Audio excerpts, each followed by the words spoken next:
It's time to sit down and relax for the good, the bad, and the sequel Q&A with your host, Doug. Hey there, welcome back. So last week we interviewed actress Heidi Lewandowski from the movie Escape Plan 3, The Extractors. She played the receptionist during an amazing fight scene. And she had some great stories to tell. And now for this week, we have our biggest interview yet. He was in Die Hard 2, Shawshank Redemption, Green Mile, The Mist. But we interviewed him for his role of Death in Bill and Ted's Bogus Journey. You might be a king or a little street sweeper, but sooner or later you dance with the Reaper.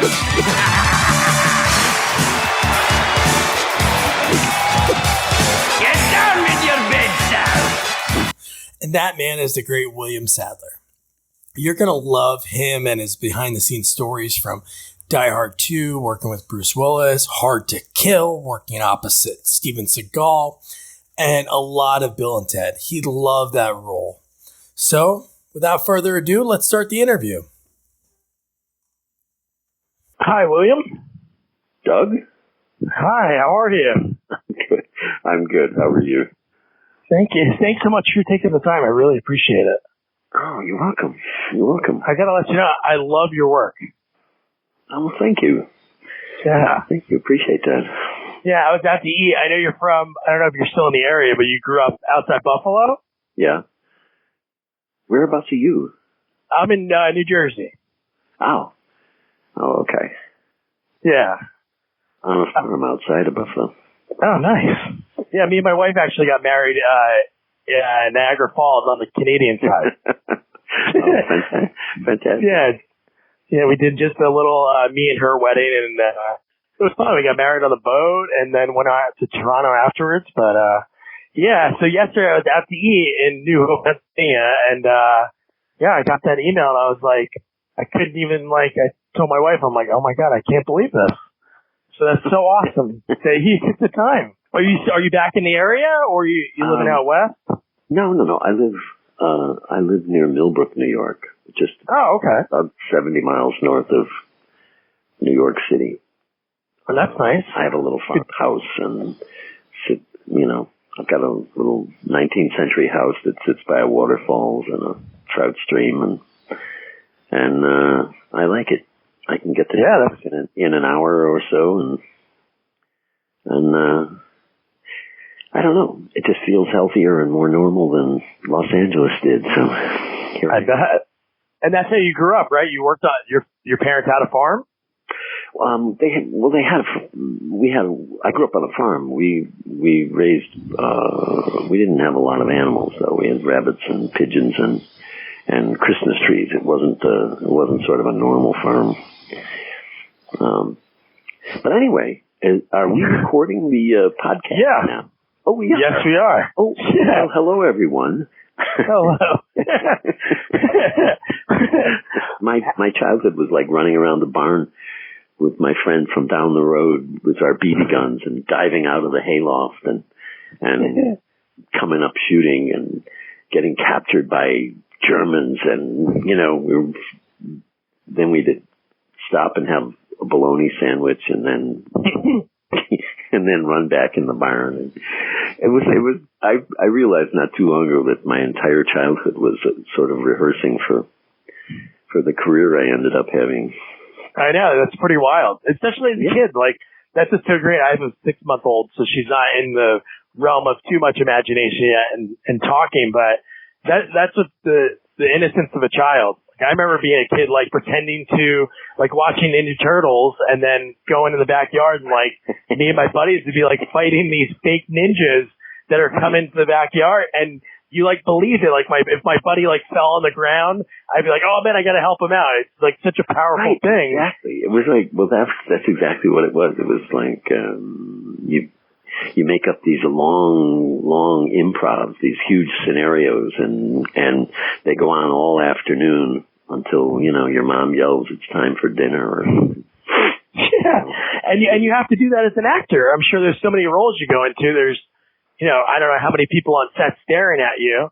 So then you have to get into that that mindset? Like, this is a real scenario? Or I know you did a lot of films that had CGI, and especially like a movie like The Mist, and you have to like pretend that thing is there. Well, that's one of an actor's tools is one of the most important tools is the power of your own imagination. That, you're not really in a battle. You're not really, facing imminent death. You're not really in any of these situations. But you can imagine them. You can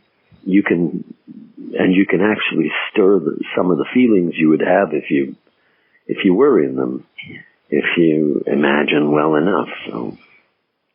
Yeah, and a lot of your work, I believe, exactly what you're trying to portray.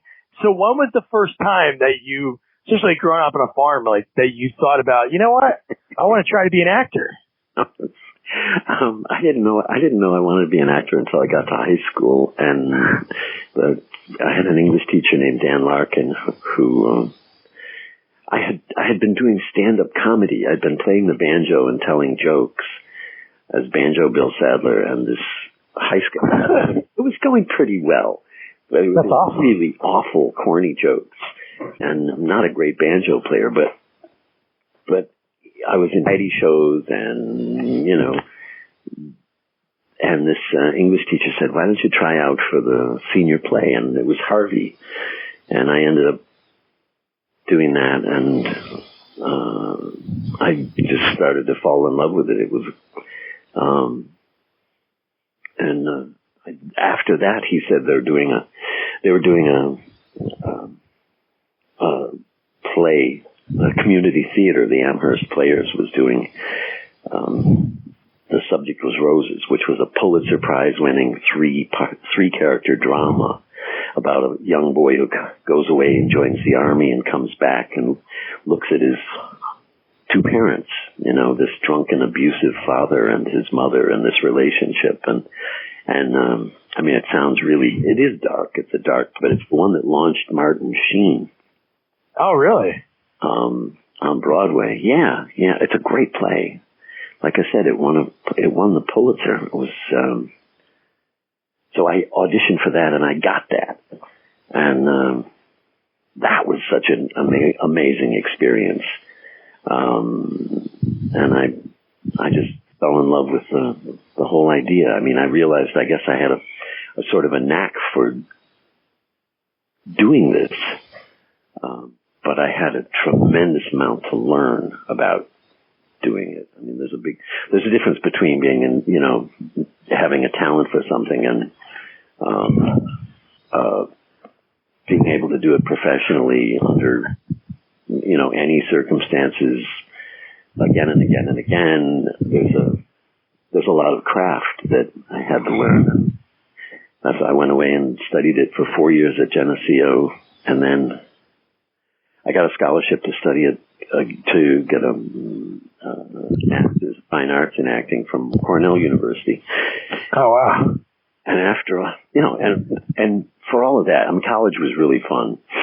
And I learned a lot at Cornell, but it wasn't really until I got to New York and I started doing plays that I really began to understand this craft and hone the craft. And I just did, years and years and years of plays in New York and on Broadway. And that's, that was my train. Before I ever did any film, I did something like 11 years of theater. Wow. What year did you get to New York? About 75. So that was some rough New York that you were, yeah. And we actually, that was Summer of Sam and all that, right around that time. I moved to, I was doing regional theater before that. New York scared the shit out of me. I bet. But I sort of knew I had to get there, and I did a season at Trinity Square Repertory Company and auditioned for Joe Papp and got into the Shakespeare in the Park, Henry V, and in the non-equity ensemble. So I was part of the army of spear carriers in Joe Papp's production of Henry V. But that moved me to New York. I got an apartment with another actor in the East Village for $150. Wow. How much? That probably goes for what now? $4,000? I have no idea. It was it cost me $75 a month to stay there, and but the East Village was a sort of a different place back then, and it was. I met my wife that year. Oh wow! I lived on 7th Street, and she lived on 5th Street, and I moved in with her because she had a nicer apartment. Good idea. No. But anyway, that was it. Was those were the that's how I got started in New York. And did you go to New York prior to that? Like growing up, did your family go to New York at all, or was that the first time? We had a senior trip, where we all got on a train and went to Maryland or something, and on the way back, we stayed one night in New York City, and I snuck off by myself and went to a Broadway show. Whoa! Snuck in at half, at the act break, and New York City just fascinated me. It scared me to death, but it was, I don't know. Once I moved there, it became so, it becomes like a small town. You can't walk down the street without saying hi to about 10 people. Yeah. The guy who sells the bagels on the corner, and the guy who runs the little Indian deli, and the guy who, it just becomes a little neighborhood, and a hotbed for writers and actors, dancers, and so on. So I did that for like 11 years until I got my first movie, which was Project X, I think. Yeah, they have another movie before that, but I know you did some series before that too. It has on here Newhart. No. I don't even know if that's right or not. No, that isn't correct. That isn't? Okay, good. No. Yeah, a lot of times when I talk to people, IMDb. Yeah. Yeah, it's never right. The IMDb is, I don't even know how to go on IMDb and fix things. I don't know. That aren't correct. I did the Newhart show, but I was a guest. Okay. A guest actor on one episode. Yeah, it has you as clumsy guest. Exactly. My character didn't even have a name. He just fell down the stairs and his suitcase popped open and he broke the sink and the doorknob came off in his hand. And Yeah, so anyway. Project X, and then right around there was Hanky Panky. Well, that was a little bit earlier. That was Hotel Clerk. Yeah, I don't know. I guess I don't count those. Yeah, no, I hear. I did Ragtime too, but I didn't have any lines. I just. Oh, okay. I guess. So when you got Project X, were you still in New York? Yeah, I was doing Biloxi Blues on Broadway when Project X happened, and Matthew Broderick was the star of Biloxi Blues. Oh wow! And when he went off to do that movie, I guess they just offered me the job. I don't recall even auditioning for that one. To be the evil head of the evil Air Force project that kills the chimps. Yeah. With a great cast too, Helen Hunt and I know. Lang. It was fantastic. No, and then again, I don't know if this is right or not, but they have you in a movie. I think it's right around that time. Offbeat. Judge Reinhold was the star. Yeah, There's a lot of people in that movie too. I think that was a little role. I don't even recall. Yeah. To be honest with you. Yeah. Well, with all the great stuff you've been, I totally get that. Well, when you start out, they say, you kind of get your foot in the door and you hope you get noticed doing something, that you're good at. Which didn't actually happen until the Tales from the Crypt series was being started by HBO, and they were looking for someone to play this role of Niles Talbot, the executioner who gets laid off from the prison and goes off killing people by his own.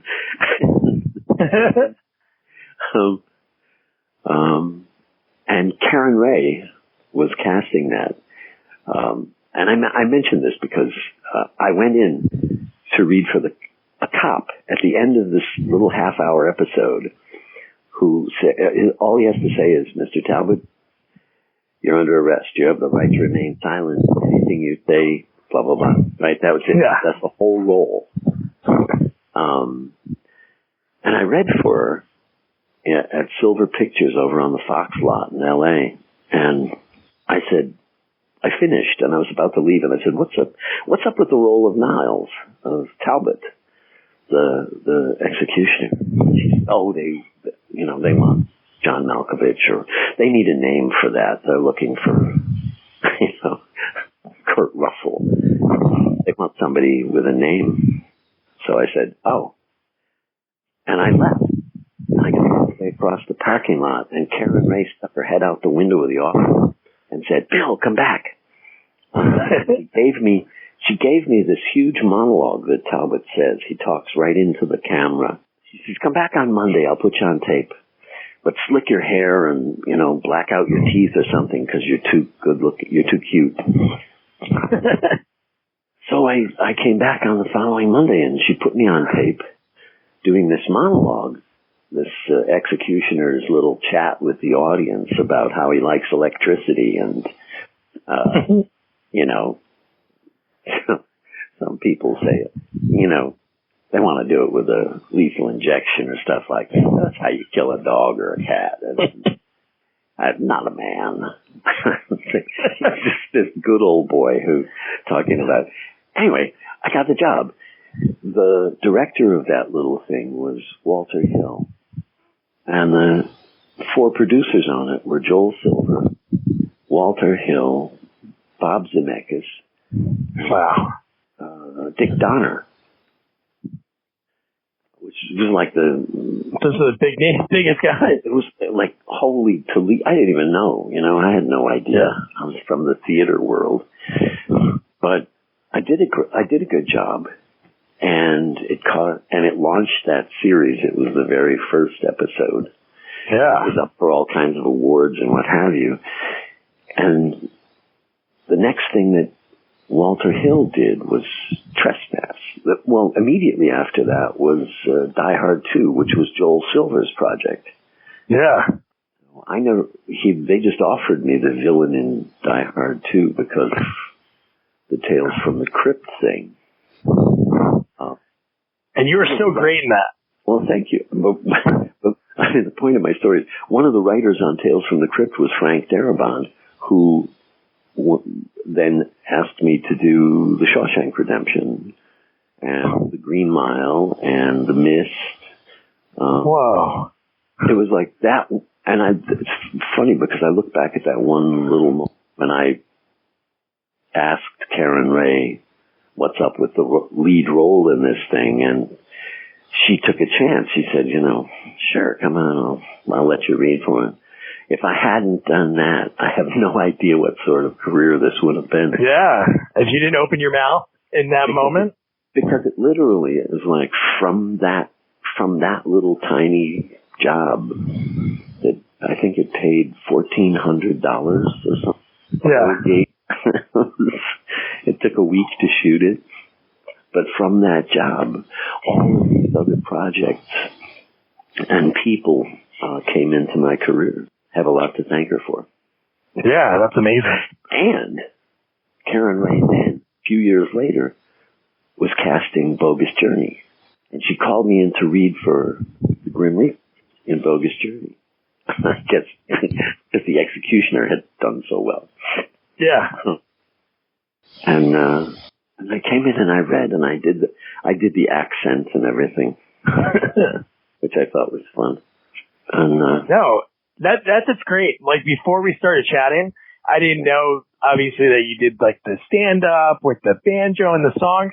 So it's like going into that movie, you played a lot of evil, like bad guys. Project X, I Loved You and Hard to Kill.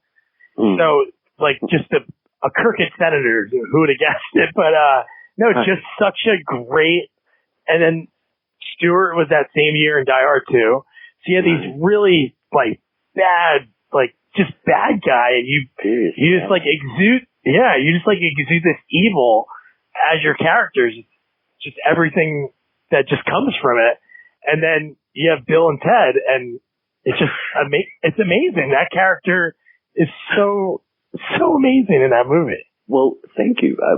What I think was really cool about the Bill and Ted thing was that because they're dead and they've gone to hell, and they're meeting the Reaper, he's a terrifying character. He should be really scary when you first meet him.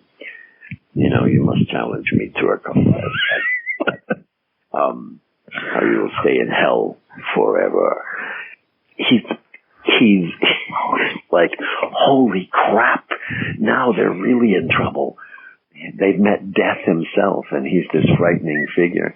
And then, of course, immediately they start, as soon as they get into the board games and and playing Clue, and then it just all falls apart. And he's a doofus, just like, you know, he's a sore loser. He's petty. He's got all of these traits that, people have. He's insecure. He wants people to like him. What about my butt? And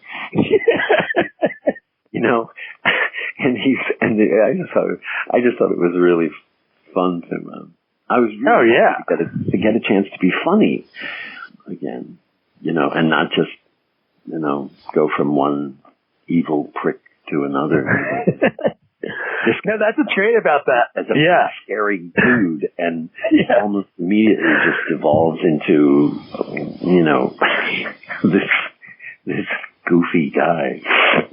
So, like when you guys are getting into, I rewatched it last night, and so you guys are getting into heaven, like trying to get in there, and then you see the three people that you take out, and they come back wearing the men's clothes, and you come back in like the little Bo Peep outfit.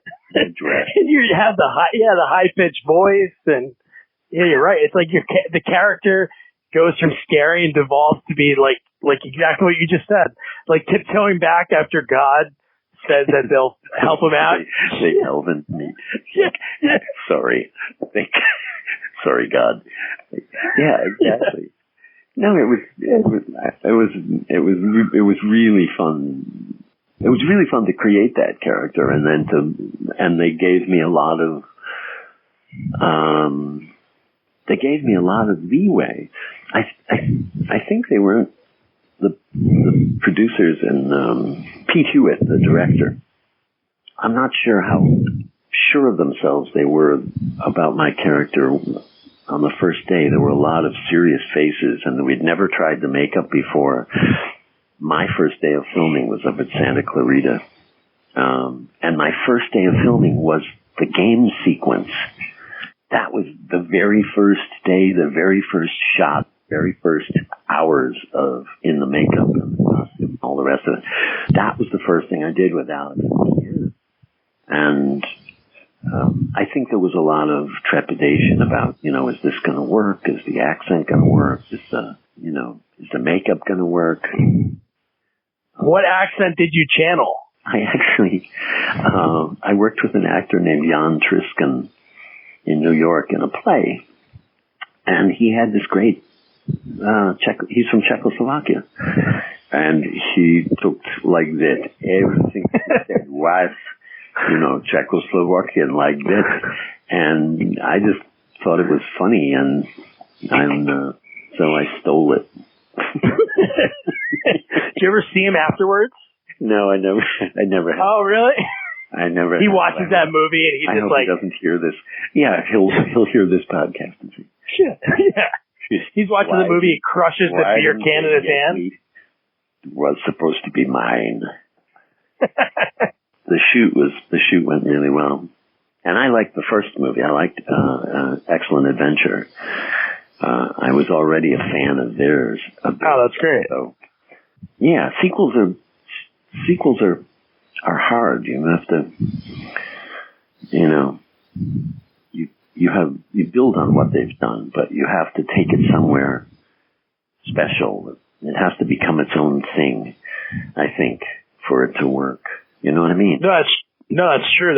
That's why, like, growing up, I always, for some reason, my dad he was a garbage man in New Jersey, and for some reason, like, some of the stuff that people would throw out and he would bring home that's in good condition would be like, for some reason, I had a lot of movie sequels, like a lot on VHS. So that's why I started this project, so to speak, because I think some sequels are done right, and then there's some that don't connect to the original movie. Like, there's like the movie Anaconda. There's like a fifth and sixth sequel to that doesn't really mention it. It's just like, it's a movie with a snake that they just wanted to throw that title on so people would know. So you have to heighten it. Like Die Hard to Die Hard 2. Die Hard 2 is, the stakes are a lot higher. His wife's on an airplane that could crash, and a ton of people died in that movie. Yeah, I know. Sorry about that. Yeah, you turned off everything, and I think it was the French flight coming in. Exactly. I think they're English, but English, yeah. I forget anyway. Well, that's always the problem with sequels, because, and especially with something like Die Hard, where the first one is so great.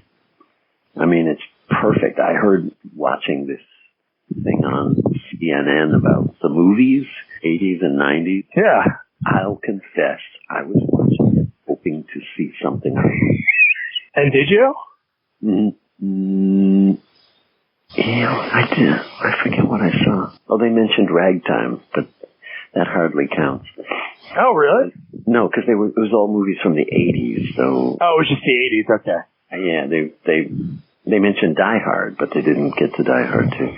But anyway, they were talking about Die Hard being like it's like the Casablanca of action films, that it's just perfect. And I agree, it was a huge blockbuster, It made Bruce Willis a monster star. And, it launched a whole series of sequels. But the Die Hard 2, I don't know about anybody else, but I sort of felt a serious amount of pressure to make it, better. Make it. It's got to stand up to the first one, or else people are going to just go, yeah, well, it's not as good as the first one. And I guess that's always the challenge with sequels. How do you make it different but the same? Yeah. And how do you repeat the magic? If the first one is really magic, what do you what kind of alchemy can you put together? Sequels are difficult. Yeah, but I think the Die Hard one, the last two are just, I would say, straight up just action, like, and things exploding. But the second and third one, the second one, just thinking how it was heightened, and you had the twist in that one, the guy that worked for the military, right. I forget his name. He's working with you, and you don't know. They're using the blanks in that firefight. So, no, it definitely has a lot of awesome scenes. Where was that filmed? All over the place. It was. Oh, really? Okay.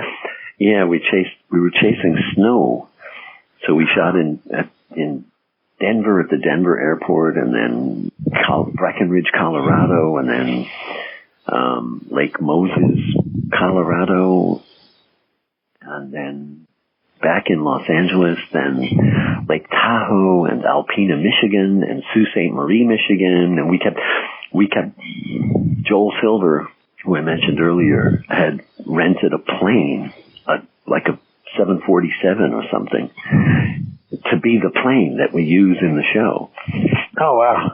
And he just put everybody on board this, his 747, and we kept flying around looking for snow. Because we needed an airport that we could shut down. And we needed snow. Or at least it was cold enough so we could make snow and it would stay there. So, it was a challenging that was one of the most challenging parts of the show. We finally ended up shooting a lot of the action, like the fight on the wing and so on, was all done on a sound stage at Fox. So you're opposite in the same year the movies came out, but you're opposite Bruce Willis and you're opposite Seagal. How was it like going against those guys? Because they were pretty big at that point. Yeah. I don't know. They both needed good villains to make their movies work. I mean, working with them was fine. They were both, respectful and fun, and we would chat on the set and so on. But, they were already sort of, 800-pound gorillas, so they were already big stars. Yeah, I was sort of. It was an interesting job that Hollywood decided I was right for. Yeah, because you can't have James Bond without Dr. No. Oh, I know. And those are the movies that fail. But you have one or the other. You have to have both. You can't have Rocky without Dolph Lundgren. You got to put him up. You got to put the hero up against somebody who is a monster. That was my job. That was Bruce. I know Bruce was cool to work with. I liked working with him. Seagal, a little less so. Yeah, he seems a little intense. And that was a very, I'm sure that final scene when you shot it was pretty intimate with him. Bruce, you were just on an airplane that went down, but that scene in Hard to Kill, that's pretty intense. Which scene was that? The shotgun? Yeah. Actually, they shot a different scene for that. Oh, really? That they ended up not using. Yeah. In the ending that they shot that they didn't use, I take a swing at him with the fireplace poker. He's got the shotgun in his hand, right? And in the scene that they didn't use, he grabs me by the bathrobe and throws me in a burning fireplace. Whoa. And then holds me in there while I burn to death. Which was all done with a stuntman in a burn suit and so on. And they shot it. And then Warner Brothers, I guess, looked at it and said, yeah. Yeah, that's too intense. They must have gone to Seagal and said, you can't do that. A hero can't do that. He's on, because, this is the villain, but he's unarmed. He's, you're the one with the gun. You can't just murder him point blank way. So we got back together to shoot a new scene from the moment where I take a swing at him with the fireplace poker to where they take me off and put me in a police car. We had to reshoot that. We got back to the location. We got back to the same location, and they hadn't decided what he was going to do exactly. All they knew was it was supposed to be humiliating. So Seagal is there saying, "Well, I think we definitely have. I'll break his arm, and then I'll snap his neck, and then I'll gouge his eyes and throw him on the floor." And Bruce Malmuth, who was the director, who by this time he and Seagal were barely talking to each other. They had out. And Bruce Malmuth is saying, "Well, I think it's got to be humiliating. I think you should maybe pick him up and snap his back and break his arm and take a shit on him or something." They wanted it to be, and I'm standing there in a bathrobe, and they haven't decided any of this. There's a whole film crew, cameras, everybody came back for this one little sequence, and they got in a big fight, and Seagal left the set. He went to his trailer. He said, "Fuck this, I'm out." And he went to his trailer.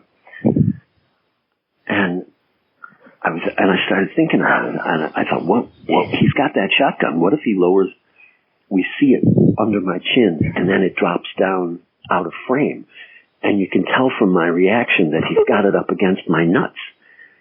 And then you hear and then he fires it. And I'm begging, no, please, boom. And I reach down, and my nuts are still there. And then he can say something funny, like, I don't know how I could have missed. It must be smaller than I thought. Or something like that. And I told the producers that, and Malma that, and they thought, oh, that's great. I actually pieced it together from something that I saw in a movie called Oklahoma Crude, I think. But anyway, but then they said, who's going to tell Steven Seagal? Because if Bruce Malmuth tells him, he's going to hate it. So they asked me to go to his trailer and tell him the idea. So I went to his trailer and I told him the idea. And he said, that's great. Shoot it. And that's how the movie ends. With that little shotgun gag. And I didn't have to get my tongue ripped out or my arm broken or any of that. So that's good. That was such a cool story. Hollywood story. That is awesome. That's the way the movie ended. Yeah. And then one thing I jotted down when me and my wife were watching Bogus Journey. Yeah. You're in it twice. You're like the British family watching. I asked them if I could appear because I was under all this makeup and stuff, and I asked them if there was some way I could be the checkout guy at the hardware store or something. Oh, okay. I asked them if I could appear somewhere without all the makeup, and that's what they came up with. So that's my actual wife and my actual daughter. Oh, no way. That's awesome. As a little English family, yes. That's so cool that they did that. Yeah. Yeah, that was... I was looking for the other actors because after you did that, I was like, maybe they did... I was like, before I asked him, I was like... Yeah. No, I didn't see him anywhere. Well, wow. That was a movie that... But after playing all of these vicious, heavy killers... right out of the box in Hollywood, I was really happy to play somebody who was funny, to play and it seemed like a natural thing because he has to be scary at the beginning. You have to think, oh crap, this guy, death. Yeah. and and then little by little he just caves in until he's a simpering idiot and becomes their friend and joins the band and he's singing. Yeah. And the rap song, you have a rap song, the Reaper rap. I came up, they had written a rap for him to do, and I couldn't make sense of it. It didn't scan for me, and I just couldn't get underneath it, and I just asked him if I could take a shot at it, so I came up with that one too. Oh, wow. You might be a king or a little street sweeper, but sooner or later you dance with the Reaper. That's so great. Yeah. Well, once I sort of put on the character, then I couldn't stop myself. I kept, ad-libbing and, there was a moment we were shooting in the hardware store where the good robot us's are, we're getting this stuff together to make the good robot us's. And shopping around in the hardware store, and I thought, I thought, wouldn't it be fun if the Reaper walked by somebody who was smoking, and just as he's walking by says, "See your real son," and the guy puts the cigarette out, and I thought, that's it's perfect. It's really, it's shit simple, and it's funny, and it, ad for not smoking. But we didn't have anybody, it's not in the script, and we didn't have an actor to play the smoker. So Pete Hewitt, the director, said, bring the camera over here. And he lit up a cigarette, and I walked by him, and that's him. He showed. Oh, wow. That's Pete Hewitt. That's the director who was smoking in that scene, in that little moment. That's so cool. But it was, I don't know how much of that happens in lots of other movies, I guess it depends. I'm sure there's a lot of directors that are like My Way or the Highway, and then some people like to collaborate. Because just think of just a few things that you mentioned already. just a few of the movies you worked on, and it helped out and was able to, it did great. It's funny. It's a funny thing, but once my imagination kicks in and I'm in the character and sort of in the moment, then, little things like that happen. And, some of them get in the movie and some of them don't, but. Yeah, my favorite death line is when they're talking about who did more work, and it was like the station, and then you say, "Well, I pushed the cart at the hardware store," in like such a defeated voice, like a little kid. It's like such a lame. Was that? Yeah, no, that was good fun. So over your career, because I'm sure when you're out places, people recognize you, right? Yeah. Yeah. What would you say is like the most recognized? They stare at you while you're eating, and you're like, okay, what do you need? What do they recognize me from most? Yeah. There was 3 hours of makeup in the Grim Reaper, so it isn't that. Yeah. But it's probably Shawshank. Yeah. Because I looked pretty much like I looked, or Die Hard too. It was one of the ones that Shawshank, because it's on all the, it keeps playing over and over and over again. Oh, it's on TNT all the time. My buddy wanted me to. I told him I was interviewing you, and he said, "Make sure you tell him every time that's on, I have to stop what I'm doing." His TNT plays that movie a lot. Yeah. Yeah. Well, that was when Shawshank came out, we shot it. It came out in 94, I think. And it opened in the theaters and then closed. And it was there for a couple of weeks, and then it just went away. It wasn't a hit movie.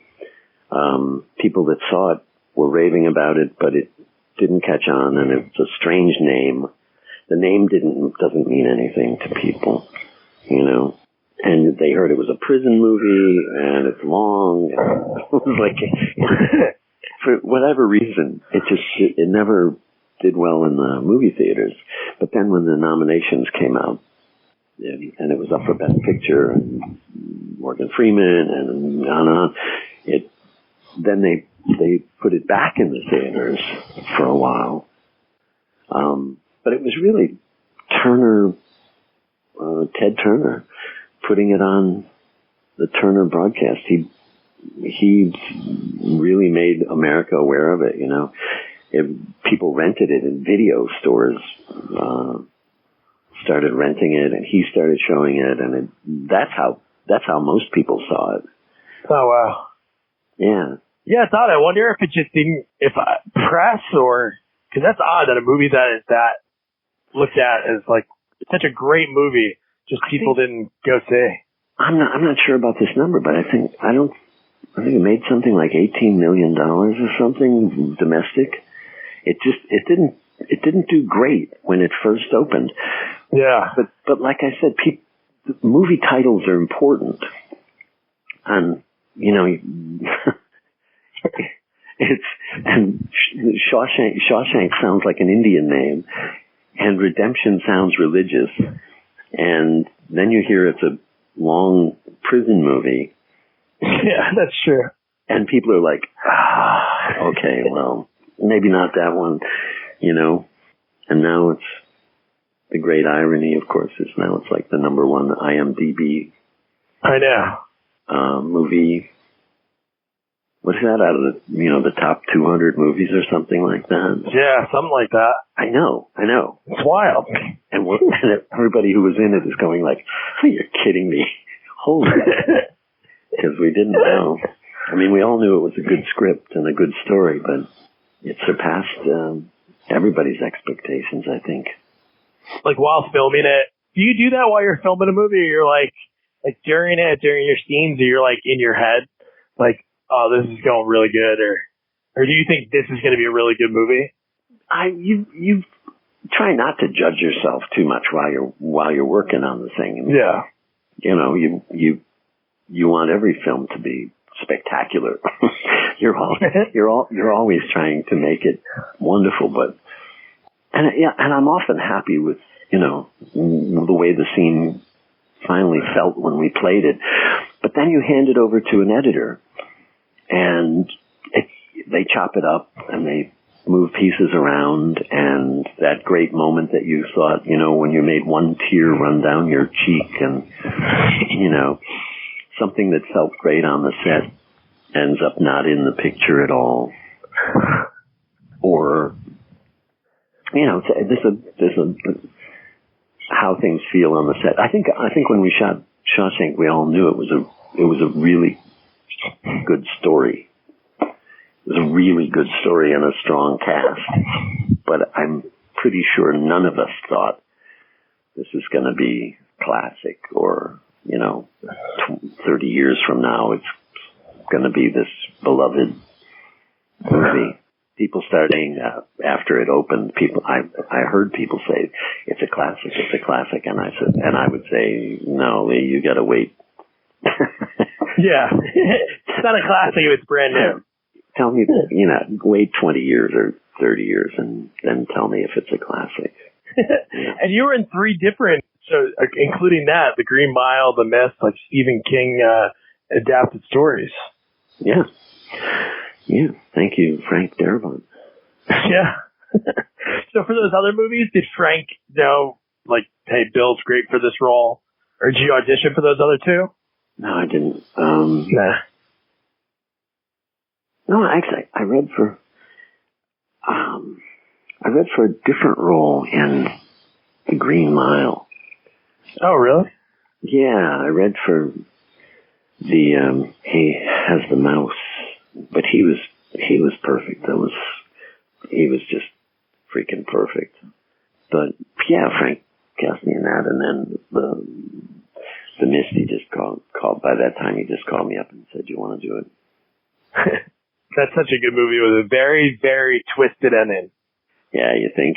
It's very that is like heart wrenching. Like, that's dark. That is dark. And another movie I love that you were in, and I want to get your take on it, Disturbing Behavior. Oh, yeah, David Nutter. Yeah, that was such a cool character that you played in that movie. Oh, thank you. Yeah, I'm not even sure where I came up with that character, but that was another case of, I did it at the audition, and David Nutter said, yeah, well, we could. I like that. And it was the beginning of a long, terrific friendship with him as well. Oh, that's great. He's a brilliant director. He cast me in Roswell that I did for 3 years, and then he directed some of the episodes of The Pacific that I did. He did a lot of the Game of Thrones. He's a fantastic director. Oh, wow. Just a great director, but yeah, I like the Disturbing Behavior. That was one of those movies where David Nutter hadn't directed a feature before that. That was his first feature, and they studio screen tested or audience tested the film when he finished it, his cut, and apparently it tested through the roof. So in their wisdom, they decided to start cutting. That if it works great at the length that it's at, it'll work even better if we cut out all of the backstory, all of this kid had a brother who committed suicide, and that's why he was such a loner and disturbed. And there was a romantic storyline that got cut. And Nutter every time they cut it, it tested worse. So they cut it some more, and it tested worse, and it just kept going like that. And Nutter had no control over it. He finally ended up, I think it went from 102 minutes down to 70 minutes. Whoa. And there was nothing left but action and horror stuff, right? blood special effects and creepy horror shit. But there was no human part to the story. You didn't know who these people were, and so the violence all seemed kind of gratuitous. Whereas in the original version, in the script, there were, these people were real. They had real lives, and so you cared about them. And then when they get in trouble, you really care about them. But anyway, the movie didn't do well at all when it was released at 70 minutes long or something. Wow. It's really short. David was devastated. David wrote an open letter to the LA Times or the Hollywood Reporter or something where he described the process of this. They hired some company to audience test it, and they liked this or they didn't like that, and so they, chopped and diced and sliced. He went on to become one of the most successful television directors in the history of television. He did, I think, 15 pilots in a row that were all picked up. Oh, wow. Yeah. I mean, if you look up David Nutter is, nobody's cutting. Yeah, I'm scrolling through right now. Nobody's cutting his a lot of shows now. But, or they'll get cut. Disturbing Behavior was one of them, though. I mean, he complained about what the studio did to his movie. Especially the fact just going with a test audience, it's only such a small percentage of people that are actually going to see it, and just going by their opinion, it's not good. Right. But there you go. That's Hollywood. That is Hollywood. So thanks so much for taking the time. Just a few more questions. So when they announced that they were going to do the new Bill and Ted movie, just the way things are announced online nowadays, it's like they're going to do it, rumors for seemed like a couple of years now. And then they finally announced that you were going to be in it. Is that true? Yes, I'm going to be in it. That's awesome. The Reaper comes back. Yes, that's good. Because at the end of Bogus Journey, you tried a solo album, it didn't work, and then you came back, like in the closing credits of the movie.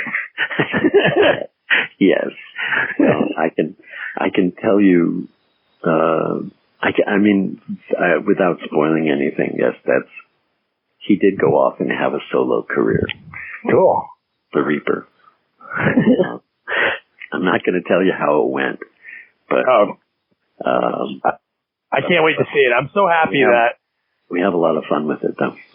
I bet. No, that's great that they're doing the movie again. 26 years later, it's going to come out. 27 years later, it's so cool. Yeah, I know. It's going to make a killing. I think so. Just think of the age group of those people are going to bring grandchildren to see it. Yeah, I'll be there. Opening night, definitely. That'll be very cool. I'm seriously looking forward to it. They're filming right now, in fact, down in New Orleans. Oh, okay. Not today, because they're all waiting for the hurricane to move off. But it's already underway. So that's awesome. Are you done yet, or you got to? No. I joined them in a couple of weeks. Oh, sweet. That's cool. Yeah.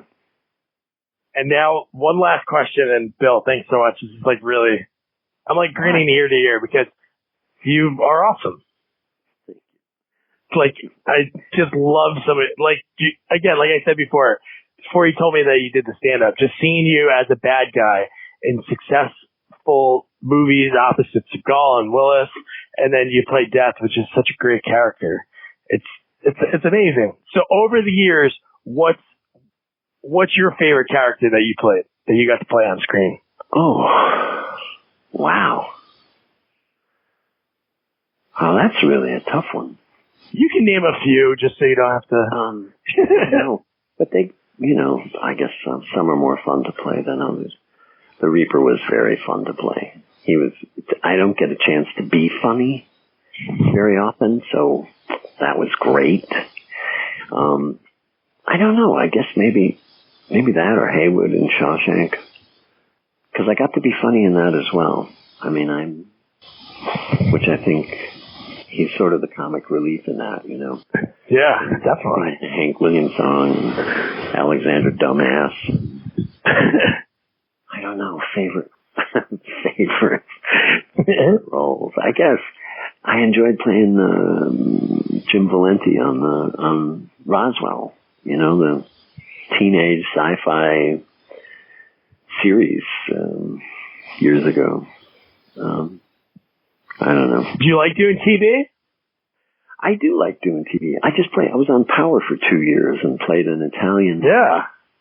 Right? Which was great fun. It was fantastic fun because it's just a stretch for me. I'm not Italian and I'm not a gangster. And, get to be a badass, but he loves his son, but he loves his wife, and he's a family man, except he kills people.